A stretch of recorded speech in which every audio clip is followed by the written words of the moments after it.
Hey guys, this is Milo, and I'm going to be talking about how to build a mechanical keyboard for under $100. I'm going to list a few ways on how to keep the budget down and also to customize it to your liking. Also, I'm going to mention why it's good to build a custom mechanical keyboard, so let's get straight into this video. But before I actually start working on the video, I would like to point out that I haven't really been having fun making keyboard videos at all. I've kind of lost interest in keyboards. I feel like they're kind of like really expensive, and that's just kind of unrealistic for me to make videos on it and continue being interested. Like, if I can't actually have the tangible object, then it doesn't really make sense for me to make videos about it. And I've tried doing that, and usually I get a product to review like once or twice a month, which still isn't that often. So I'm probably going to be quitting the keyboard videos. I'd just like to point that out. And since I'm 16, I'm not really trying to get myself stuck on a certain topic that I'm not enjoying. I kind of want to try everything out and just enjoy what I do. So I hope you guys understand, and if any of you guys liked my keyboard videos, then I'm sorry, but let's get straight into this video. And if you want more of an explanation, I can talk about it in another video in the future.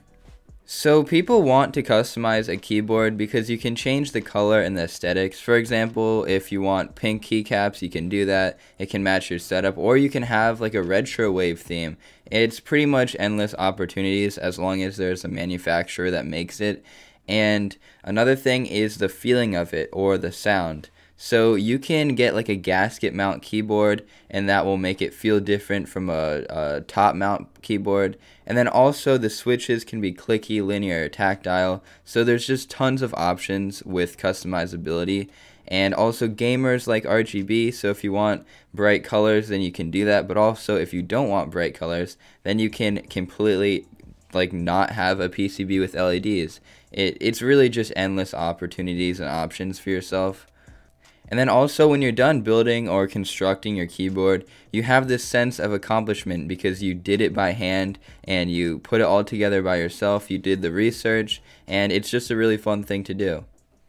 And I know a lot of you guys can't spend like $500 for a keyboard. That just doesn't make sense for like 99% of people. So this is going to be how to make a keyboard for $100 or less. And the first thing that I'd like to point out is that you won't be getting better quality parts than if you just got a pre-built keyboard. For this price point, a pre-built keyboard could actually be better than a custom keyboard in terms of like budget and everything. But if you really just want to customize the colors and make it feel a certain way, then this probably is the best option. And it's also just a great way to learn and see if you actually want to build a more expensive keyboard in the future.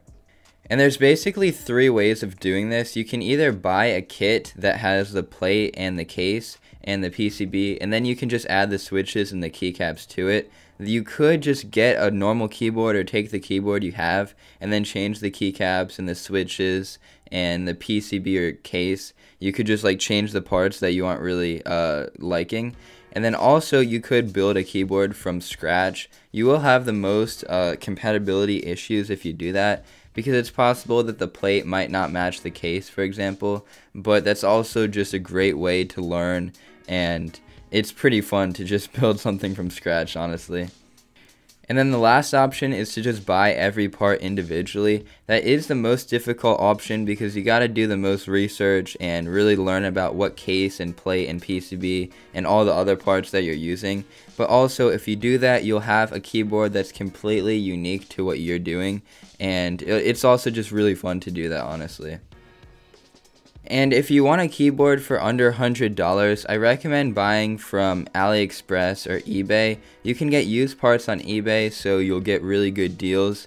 But if you don't want to have the issues of people scamming you, then AliExpress might be a good option. The only issue with AliExpress, in my opinion, is the shipping time.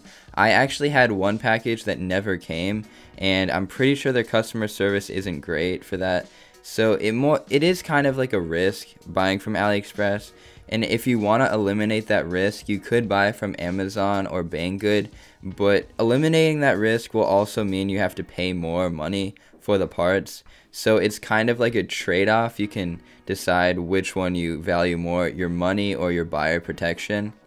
And there's 3 websites that I don't recommend buying from. That's KBD Fans, that's Novel Keys, and also mechanicalkeyboards.com. Those websites are amazing, but if you're on a tight budget, then it will be a bit too expensive for you. So I would recommend just not buying from those at all, unless if they have a really good deal and you're able to price match it with eBay or AliExpress.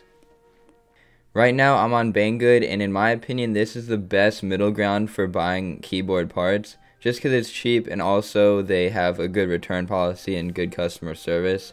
So I'm going to show you guys how to get a kit, and that's going to be this GK61, and it has a case, a PCB, a plate, and stabilizers, and then you have to add the keycaps and the switches to it, and you can also mod it, like put foam inside of it.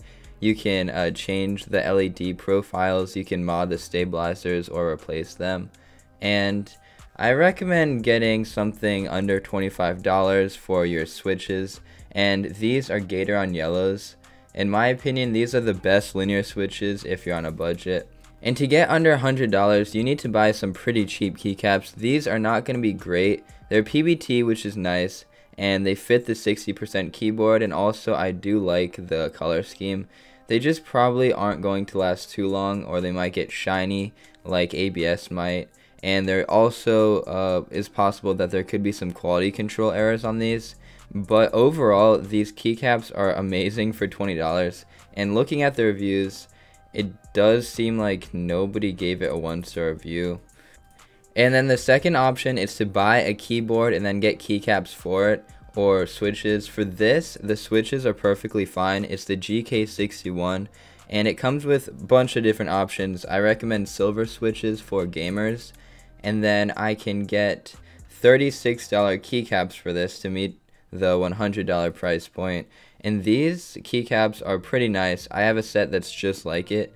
And these 2 options are my personal favorites for building or customizing a keyboard for under $100. The third option, where you completely build it all together, isn't very cost effective, so I would definitely not recommend doing that. And if you guys want to figure out how to build a keyboard and actually put the keycaps and switches on, then I have a video in the description below that you guys can check out. And then that's going to be it for today's video. If you enjoyed it, please feel free to like and subscribe, and peace out.